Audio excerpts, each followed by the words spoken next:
Welcome to the Russian Rulers History Podcast, Episode 95, The Berlin Crisis and Khrushchev Visits America, Part 1. Last episode, we covered what can be called Khrushchev's coming out party, where he begins to make his mark on the foreign stage. His grab for power is now complete after the removal of his last potential threat, Marshal Georgy Zhukov, and he is now the deciding factor in all policy matters within the USSR. I also misspoke last week when I said we'd cover the Cuban Missile Crisis this podcast. That should come next week. But before we move on, I'd like to make an appeal to my loyal listeners. As we're nearing episode number 100 of this podcast, which is way beyond what I ever dreamed of, I'd like to make it kind of special. I'd like to make it your podcast. So what I'll ask you to do is to send me questions, suggestions, things that you'd like to have heard about in Russian history that we haven't covered. Now, if you're going to ask me to cover the Crimean War, that's a little bit more than I'm going to do for episode 100. I'm going to carry that on to when we're done with Putin. I'll cover things like the Crimean War, like the Russian Civil War in more detail. But what I'm looking for is some simple questions about some people or events in Russian history that you want me to answer that you've kind of been puzzled about. You can do that by going to russianrulers.podhoster.com and leave a comment or question suggestion there. Or you can go to our Facebook fan page at Russian Rulers History Podcast. So I'd really like to hear as many of those type of questions, and maybe you'll hear your name on the podcast. So anyway, let's move on.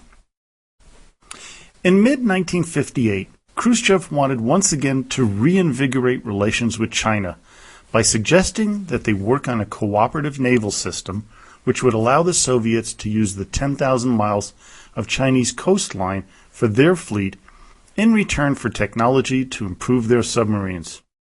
Mao would have none of it. He berated the Soviet ambassador to China, Pavel Yudin. He told Yudin, "Go home. You can't explain things clearly. Go back and tell Khrushchev to come here. Let him tell me directly what he wants." The next day, the ambassador repeated the offer, and now Mao, obviously angered, said, "You've still missed the point. I asked you exactly what do you want. You are not good enough. Tell Khrushchev to come here. You tell him I've invited him to come here immediately. I want to talk to him." Khrushchev immediately went to Beijing, thinking that Yudin must have misinformed Mao. What happened when he arrived was a series of pre-planned humiliations of Nikita. It started at the airport, where there was no honor guard or red carpet greeting.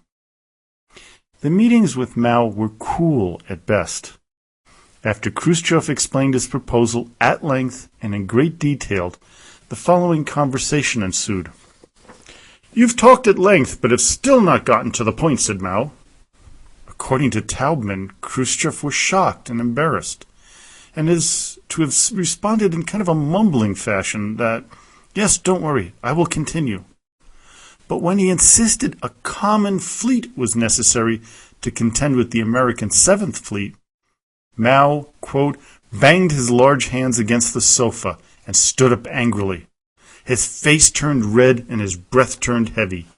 He used his finger to point impolitely at Khrushchev's nose.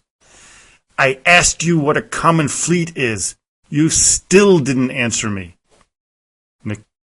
Nikita, by now himself livid, when Mao's treating him like a child, responded by saying, "I don't understand why you're acting like this. We came here just to discuss things together." To which Mao responded, "What does it mean to discuss things together? Do we still have our sovereignty, or don't we?" What Khrushchev failed to understand was that the Chinese were very sensitive to foreign powers in their country, as this had been going on for hundreds of years.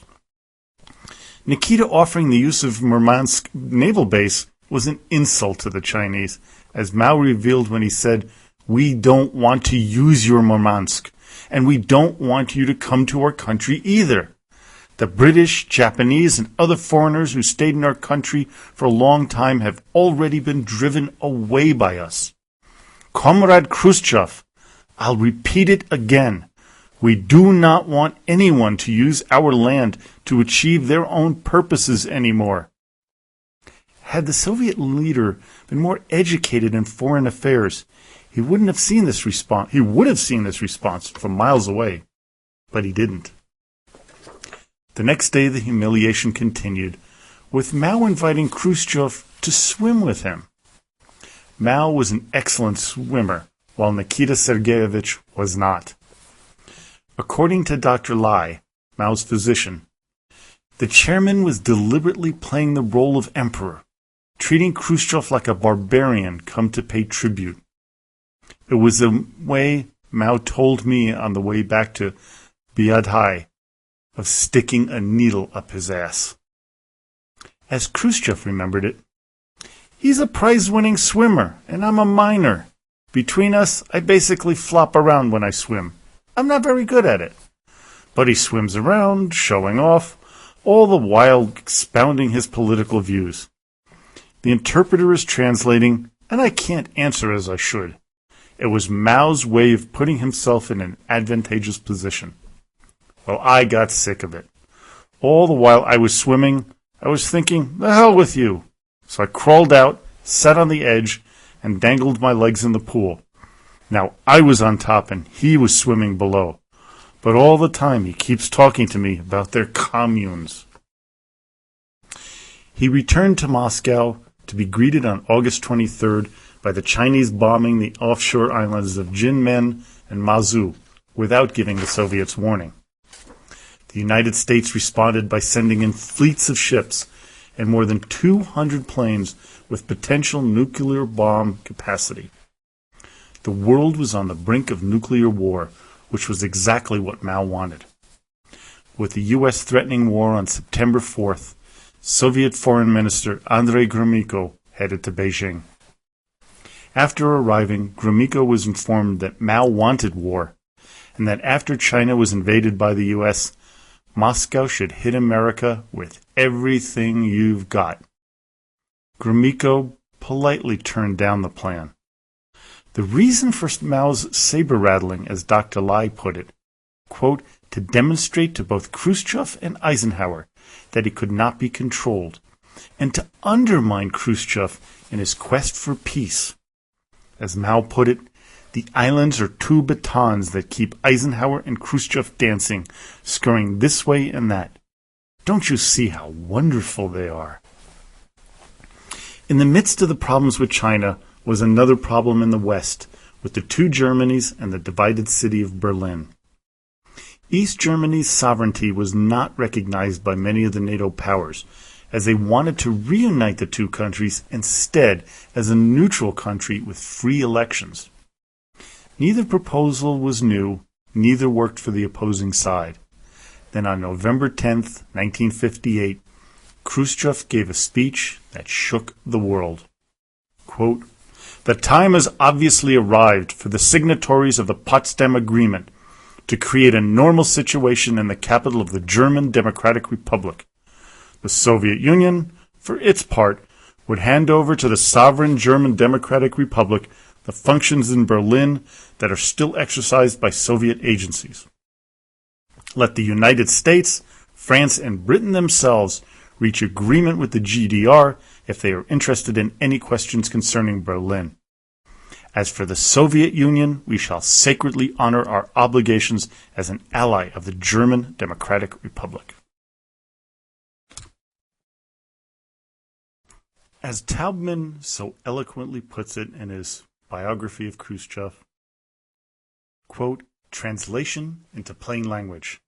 If the West didn't recognize East Germany, Moscow would give Walter Ulbricht control over access to Berlin, thus abrogating Western rights established in the post-war Potsdam Accords. If the Western powers tried forcibly to prevent East Germany from carrying out its new duties, Moscow would fight to defend its ally.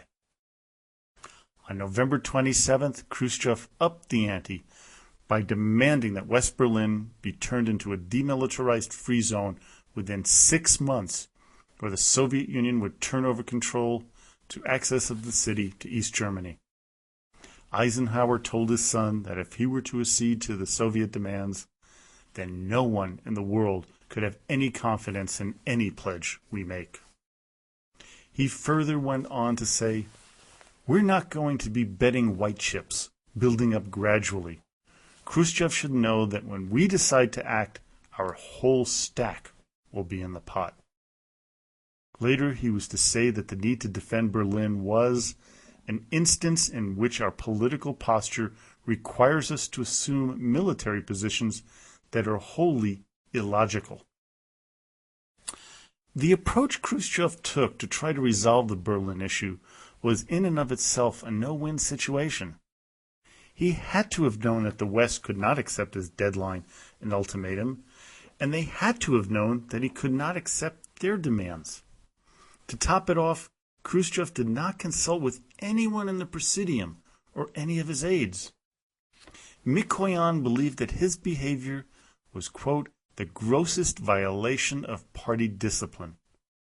Foreign Minister Gromyko, he thought, was afraid of Khrushchev to a degree that was indecent.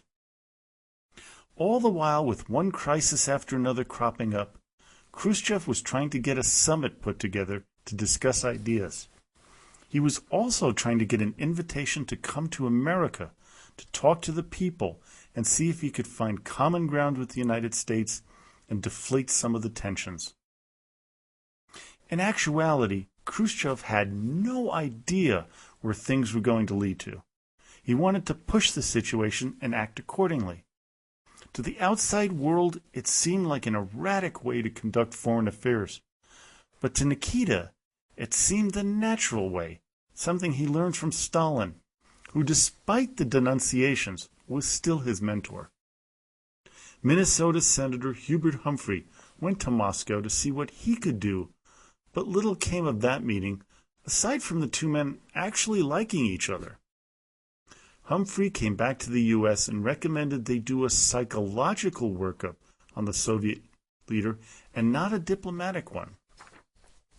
By late 1958, as Troyanovsky recalls, the relationship between Moscow and the West was getting worse, and that West Germany was, quote, being drawn ever deeper into the Western alliance.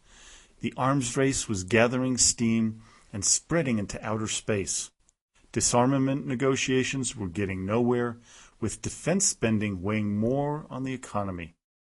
East Germany was isolated and under pressure as before. The Soviet Union was being surrounded by American military bases.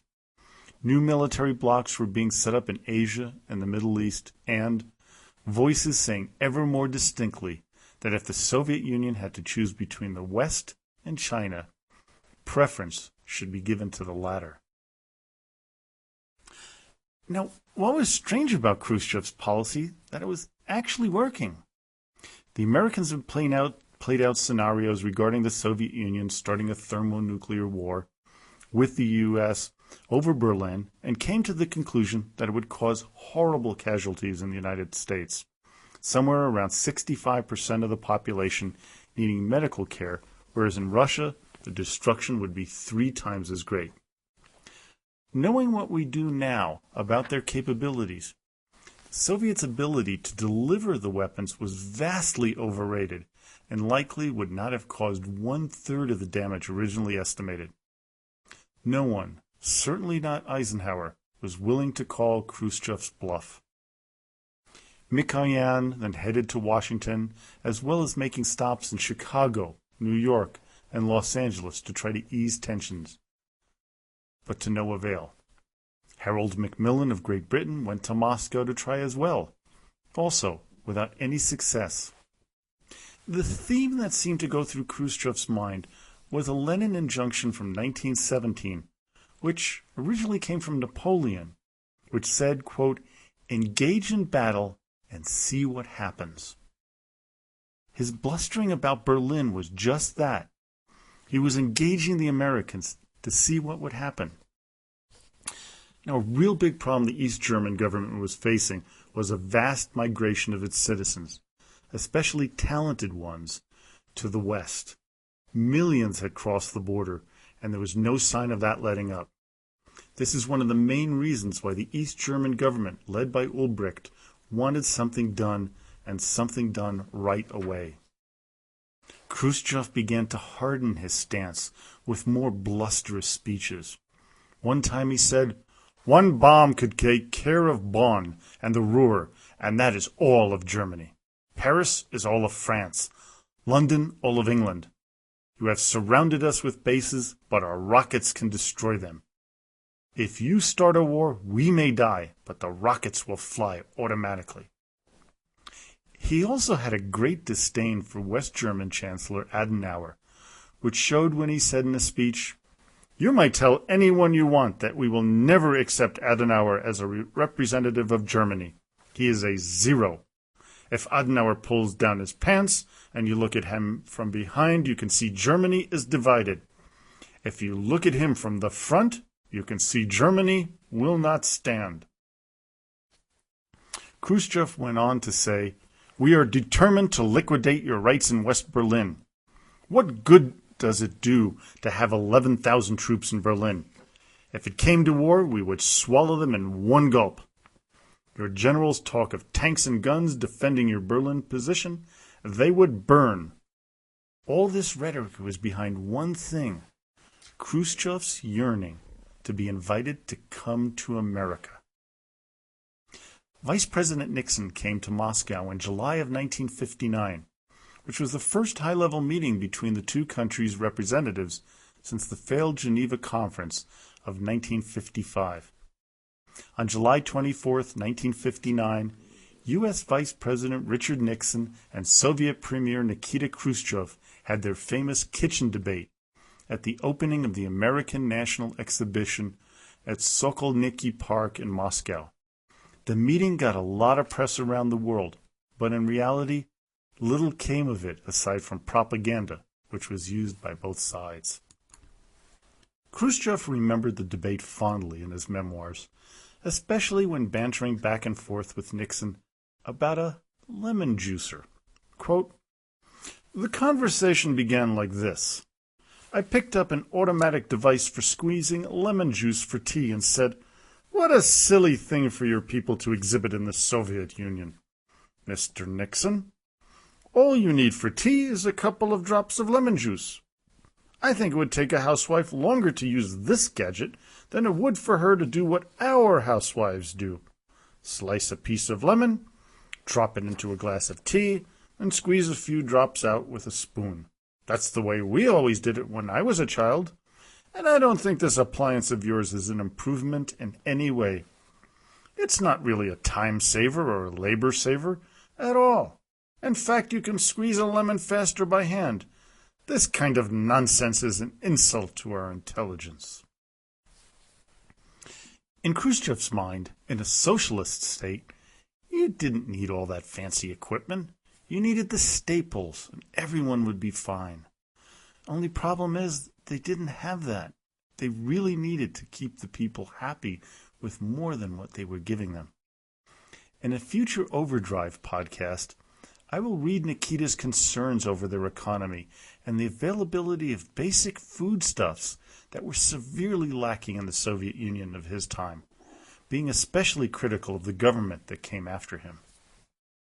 For years, the Americans insisted that no visit would occur until something substantive came of talks within the standard diplomatic channels. After the Nixon debate, they changed their position, but they had to do so very carefully, as they had three allies whose fears needed to be allayed. The West German Chancellor Adenauer was scared that the Americans would betray his country and make a deal that would be detrimental to his dream of a reunited Germany. Charles de Gaulle was most concerned that the French would be left out of any final treaty, as he felt that the French were really more important and powerful than they really were. Prime Minister Macmillan of Great Britain was disturbed that somehow Eisenhower had stolen the show, or as he put it, the president, quote, has caused me great annoyance, alarm, and even anger. It is not, as some of my colleagues seem to feel, the result of American bad faith, but rather of their stupidity, naivete, and incompetence. Everyone will assume that the two great powers, Russia and the United States, are going to fix up a deal over our heads and behind our backs. The French and the British were concerned about their reduced role in global affairs as they were losing their colonies worldwide as well as their prestige. I can only imagine how hard it was for the leaders of those two countries to watch the U.S. and the USSR make decisions without them. But this was the reality of the world after World War II. Eisenhower went ahead with his invitation to Khrushchev to come to America without any expectations of resolution of the Berlin question. Nikita was ecstatic about the trip and very nervous. According to his son Sergei, he, quote, was excited, and he kept ramming this into his listeners. Who would have guessed 20 years ago that the most powerful capitalist country in the world would invite a communist to visit? This is incredible. Today they have to take us into account. It's our strength that led to this. They have to recognize our existence and our power. Who would have thought that the capitalists would invite me, a worker? Look what we've achieved in these years. Stalin was averse to traveling to other countries, regardless of the purpose, as seen by his reluctance to meet with Roosevelt and Churchill too far away from Moscow. Khrushchev knew this and wanted to show that he was different from his predecessor. This was part of Nikita's plan known as the Khrushchev Thaw.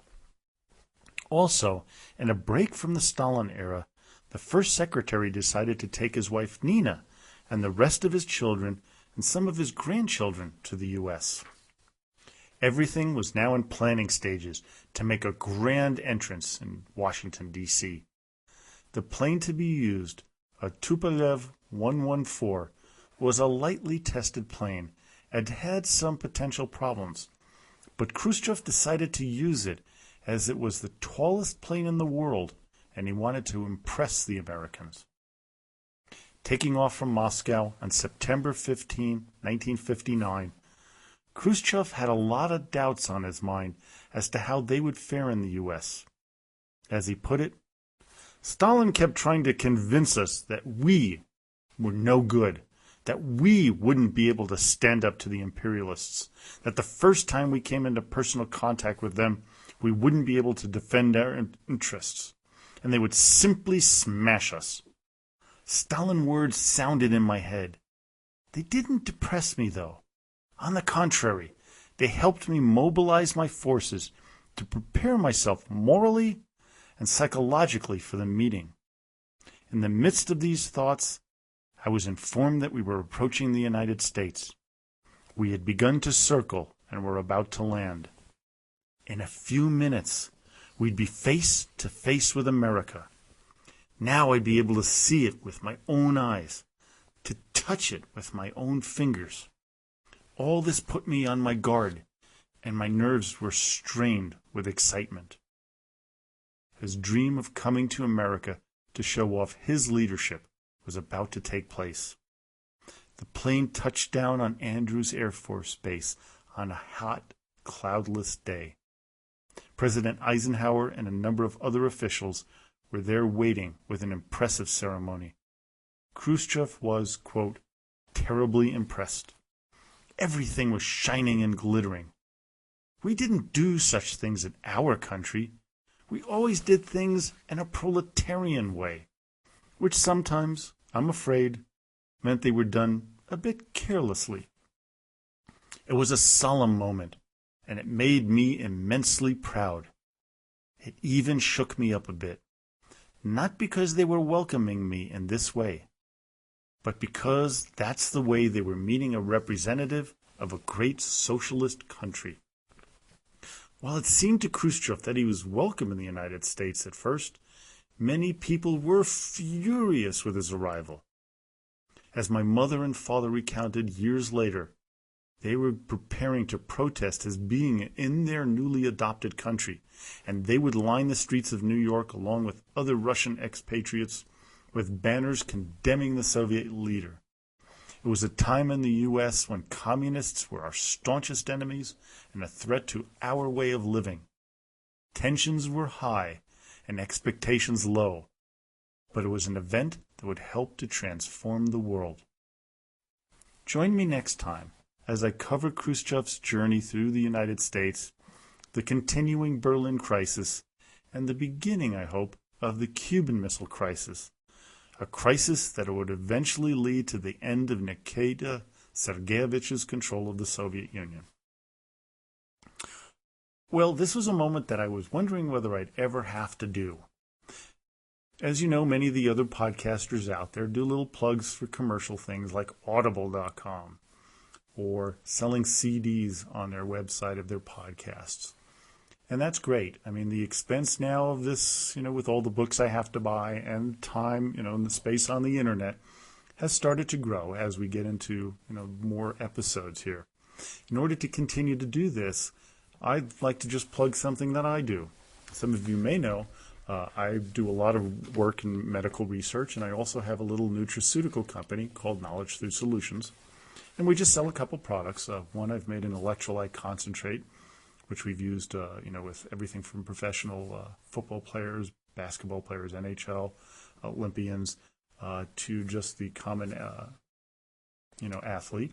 And we've also used it with a number of different applications. So that's one of our products. We have 3 of those, different types.